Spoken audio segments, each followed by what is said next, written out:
Hello, everybody. Welcome or welcome back. My name is Monique, and I'm on a financial health journey to create an inheritance for the generations to come. I want to do that through consistency and discipline. Today is Tuesday, the 6th, and we are here to do the August monthly budget overview. Although we are a few days late, we a lot of days late. It's okay. It's okay. We're still going to get it done. I'd like to thank anybody who's liked or commented on any of my videos, and especially those that have chosen to subscribe to my channel. Truly started this as a way to hold myself accountable, but I understand, recognize, and appreciate the community as a whole. So if you're rocking with me on this journey, thank you, thank you, thank you. If you haven't made up your mind yet, sit with me for a spell at the end of this video. If it's content you find valuable or enjoyable, please feel free to subscribe. Myself and Sweets, we are married with a whole bunch of kids, and we're trying to combine our future, our family, and our finances, so that the decisions we're making now won't negatively impact our kids in the future. So with that said, we want to work through the budget for the month of August, but it's going to feel a little different because when you look at the dates that I have for the month of August, the August date isn't even in here anywhere. I am going to run my monthly budget for August from July the 26th through September the 5th. You may ask, well, now, Monique, why would you do that? Well, I'm glad you asked. Let me tell you. So I typically look at my schedule or my budget based on a paycheck budget. Now, I do a weekly budget for my flow overall because Sweets gets paid weekly. He has a variable income. He makes multiple deposits in the course of a week. Whereas for me, though, when I am looking at my overview, I look at the money that's coming in that I know I'm going to have to deal with. And so with that, I tend to do that based on monthly overviews, based on my bi-weekly paycheck schedule. My weekly view is one based on doing it every week so that Sweets can see what I have coming in and out. That tells him what he needs to contribute towards the house.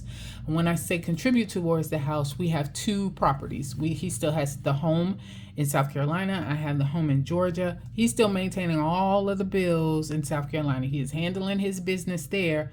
I'm handling the business here. But there are times when these things start to meld and gel together. And to be honest, I'm in the process of practicing a video around marriage and money the first 90 days.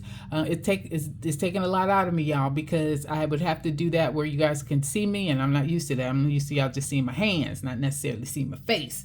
So I'm trying to work through that. But at the end of the day, the way that I'm looking at my overview is based on my bi-weekly paycheck schedule, because that makes the most sense for me from a larger view or a higher level view. And then when it's time to get into the details, that's when I move to that weekly view so that myself and Sweets can have a good sense of how money is flowing. All right, so with that said, how did I document, or how did I come up with the dates of July 26th through September 5th? Because the paycheck that I received on July the 26th, there's more days that it's going to cover in August than in July. That's how I look at it. And so since that's the case, I'm going to consider that to be my first check in August. Then I get paid again on August the 9th, and then I get paid again on August the 23rd. When I look at August the 23rd, there are more days in August that this paycheck is going to cover rather than September. So in essence, it's going to cover about a three paycheck cycles for the month of August. And we're looking at roughly a total of 6 weeks that this budget will cover.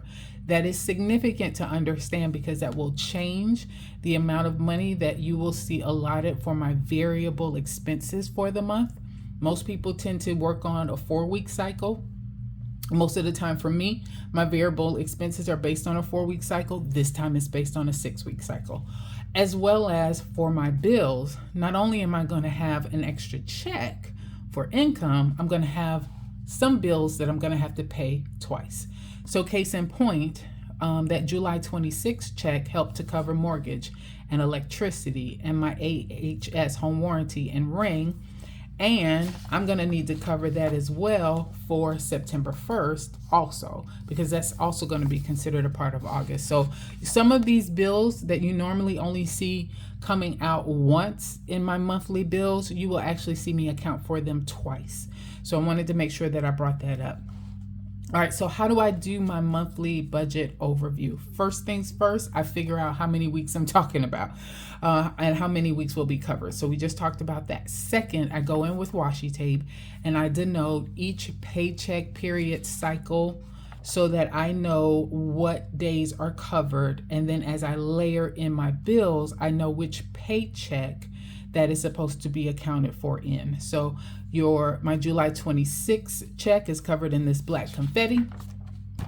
My August 9th check is covered in green confetti. And then my August 23rd is covered in gold confetti. All right. And so I'm documenting out that paycheck period, the 2-week paycheck period. And then I go in and layer in all of my bills. Okay. So you see not only my bills, but you also see then life expenses. Okay. So it goes from figuring out how many weeks are covered to washi tape for my paycheck cycle periods. Then I layer in my bills. Then I layer in life events. Case in point, life event. Corinne, my daughter, has her senior pics. That will happen this coming Saturday. So this week, I already know that I need to cover clothes or getting her hair done, etc. I have a Sunday brunch that occurred this past Sunday. Again, that's something else that I needed to account for in my budget. Xerxes has down here a wellness check at 9 a.m. on the 26th. So I need to make sure that I am accounting for that and having that sinking fund beefed up in order to cover that expense. Ring for South Carolina. So it's a subscription for the ring service for the house in South Carolina. I've incorporated that into my subscriptions sinking fund. So that's something I need to cover that's not typical. Now, I don't usually have to cover that every month because that is on a yearly subscription, but I do have to account for it in the month of August. So again, that's how we do it. We're gonna document using washi tape our paycheck period. We layer in our bills, and then we layer in any extras, family events that are happening, extra bills that we need to pay for, etc. So all of that has been done ahead of time, not doing that on camera. But we move from that view to this view. So I use this calendar then to work out what that monthly budget actually looks like. Okay. And that's what we have here. So I'm going to scooch in and we're going to go ahead and start talking about these bills. First, the income first. Let's get to the good news before we move to anything else. And you will see some whiteout throughout this because I work out my budget and I started using my color pen and not my erasable pen. And I decided to just keep on using it. So that's what I'm doing.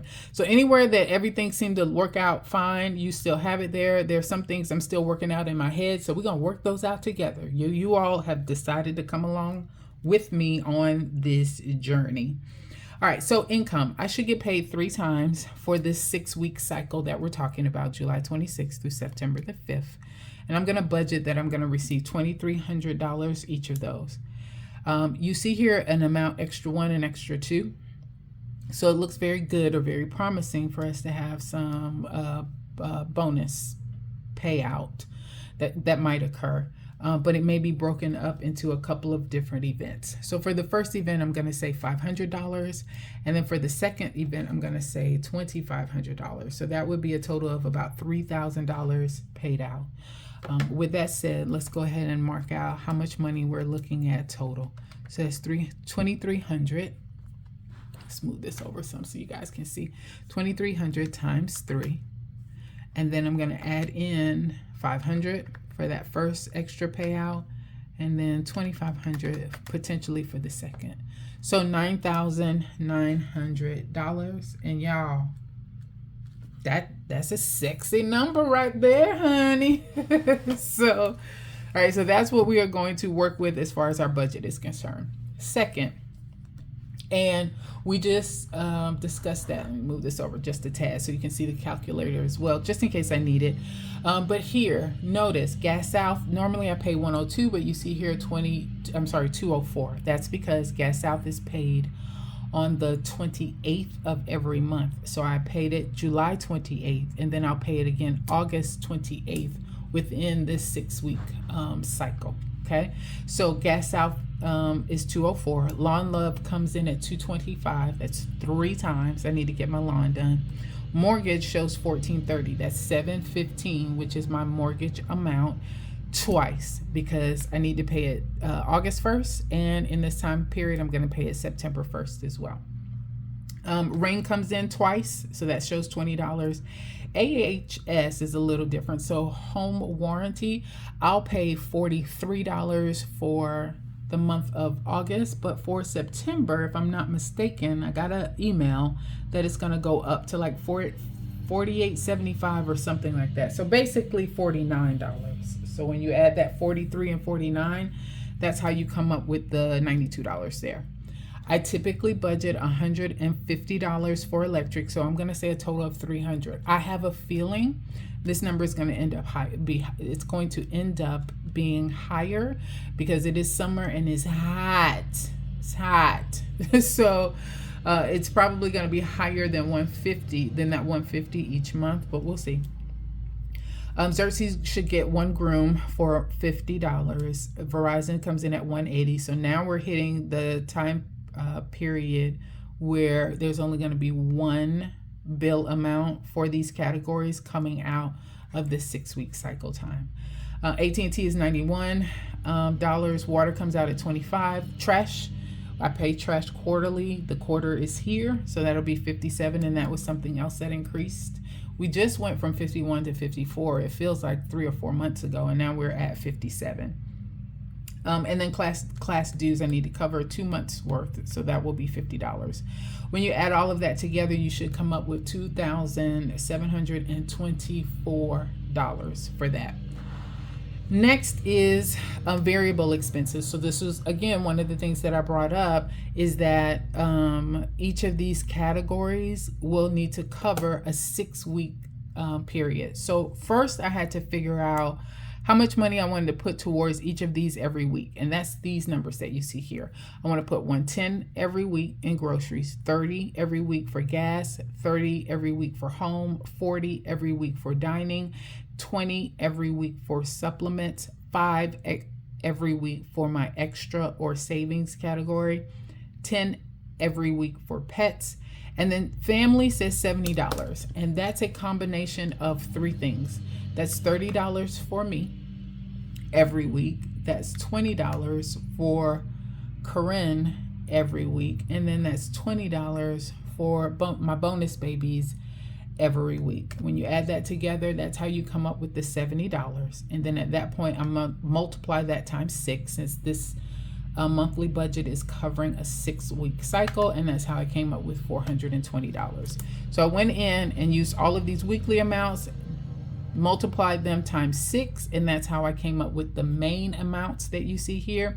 When you add all of those up together, it's $1,890. And when you take that and divide it by 6, in essence, it's $315 a week that I will be spending on all of my variable expenses. Now that's a little bit higher than I like to be.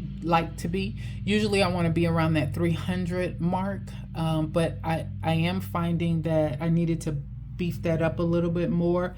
Number 1, I needed to give myself a little bit extra, but number 2, I wanted to go ahead and add my bonus babies as a weekly expense, because their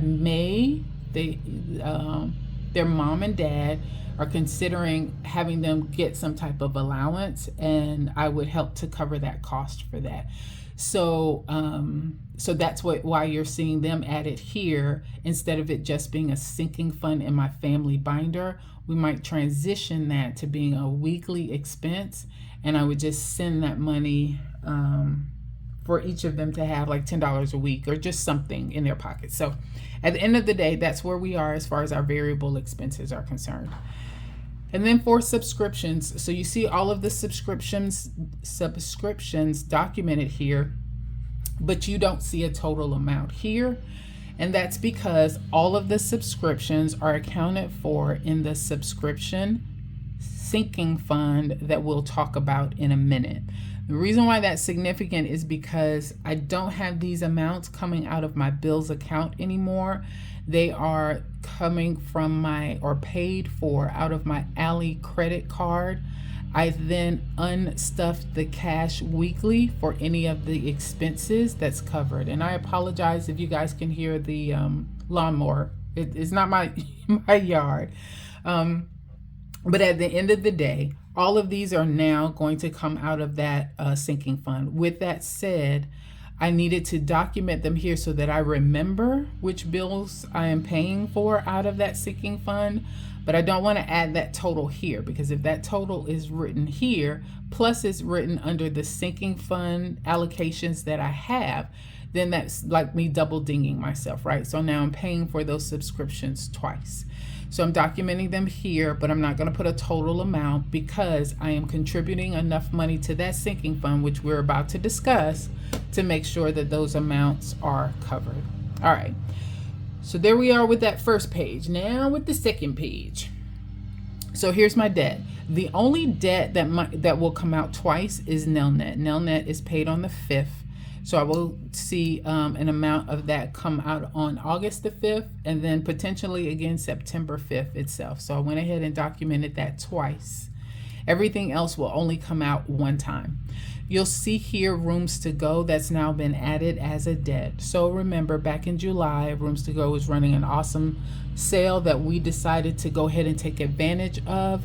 That is, bedroom furniture was available for 0% interest for 50 months.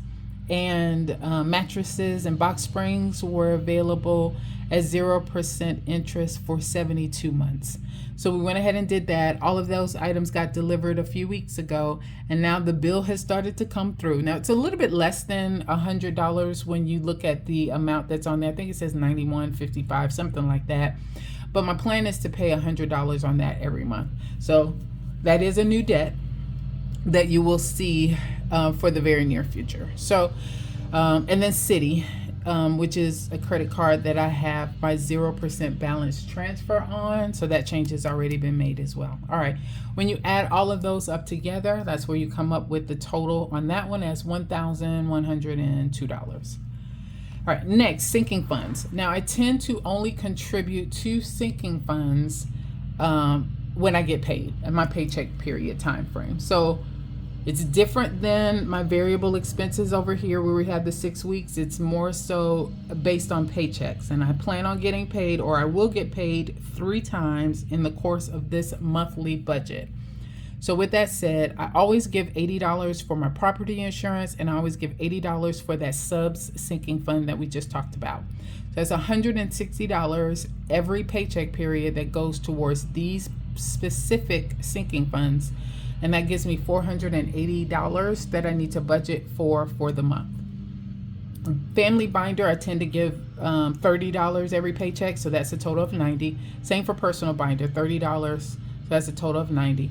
And I want to contribute at least $30 every paycheck towards extra debt, so that's going to be $90. So now when you add all of those together, let's get a little piece of paper.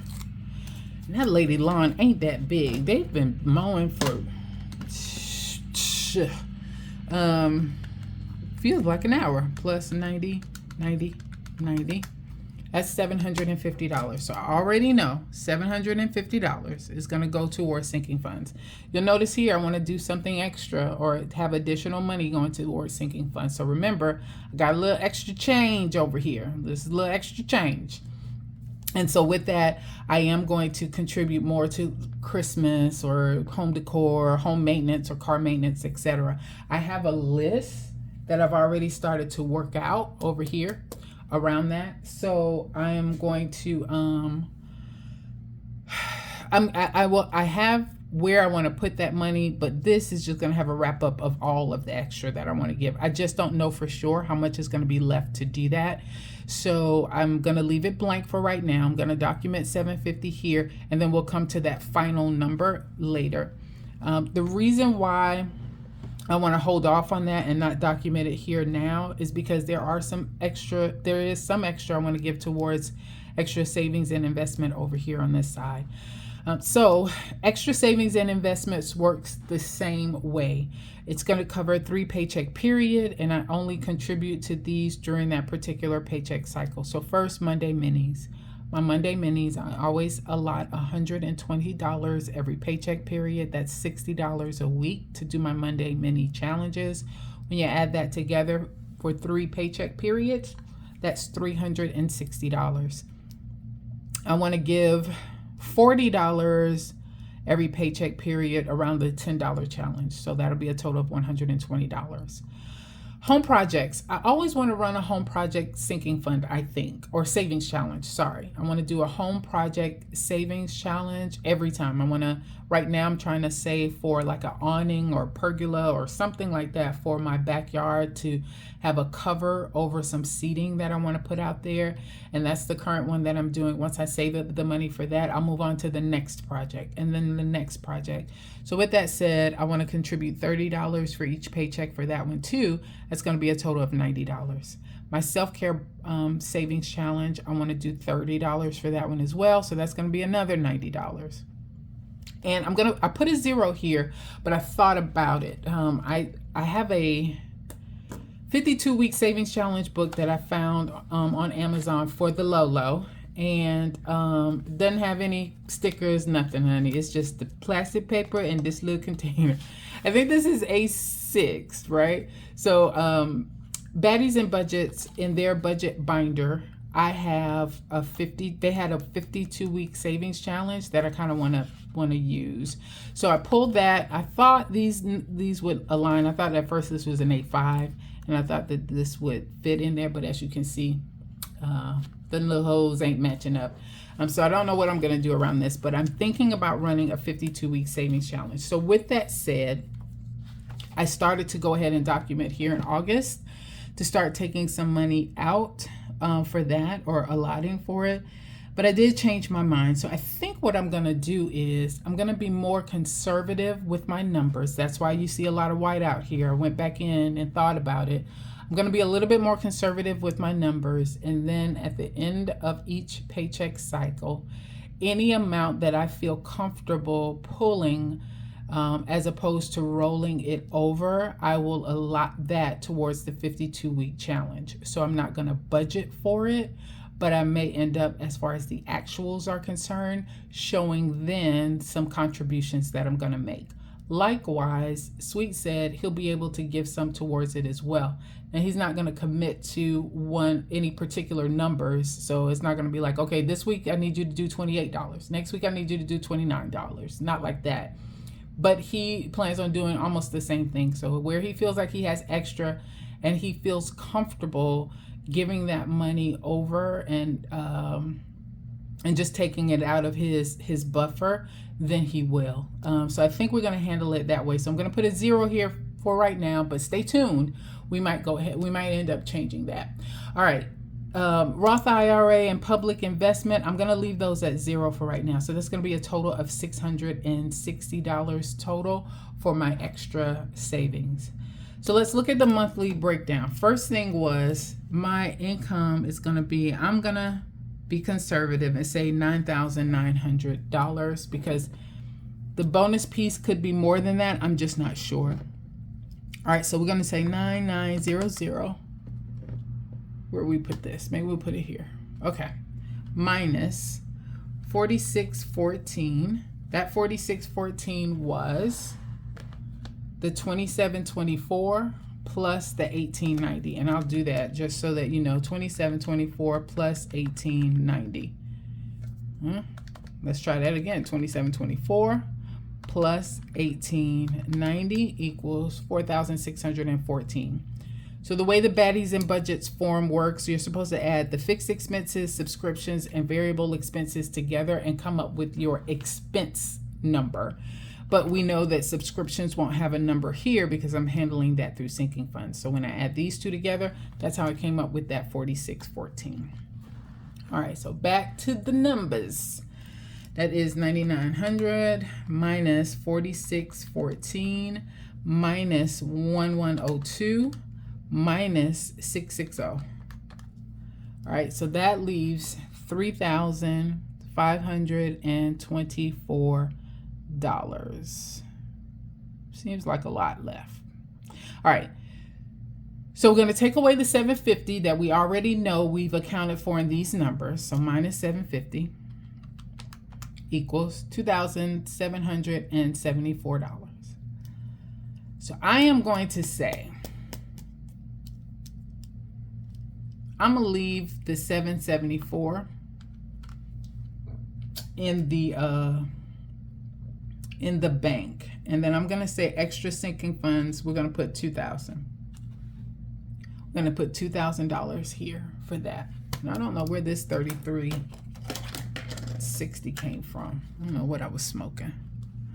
Let's cover that up. That's not right. All right, so let's do that again with my numbers. Total income is 9,900. Total expenses 4614. Total debt, subtract that. Total savings and investments, subtract that. It's 3,524. We already know these amounts right here, total 750. So take that off. Okay, good. And then I want to have, I'm going to leave $774 as a buffer in the account. So that means I should have $2,000 to put towards extra sinking funds. Now,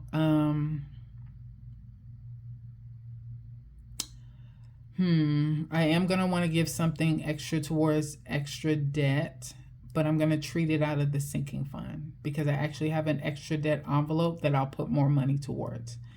So this one, my plan is every paycheck just to send Citi, which is the one that I'm working on, an extra $30. Here, I'm going to create a sinking fund for extra debt, or actually I already have one. And some of this $2,000 will go towards that so that we can try and get that Citi taken care of. So in essence, I should have $774 left over here. I'm going to put $2,000. No, it's $2,750 because I'm just putting $2,000 in extra sinking funds. So this should say $2,750. So if I did that right, 9,900, 4614, 1102, 2750, 660, 774. And that's what I should have as my under budget amount. All right, there you go. It's done. That was a lot. I'm tired. I need a drink. All right, I think we are done. I am hopeful that August turns out to be a great month, but we shall see. And I hope these numbers prove out so that we'll have a little bit of extra money to put towards that. Okay, thanks everybody for your time. You guys have a good one.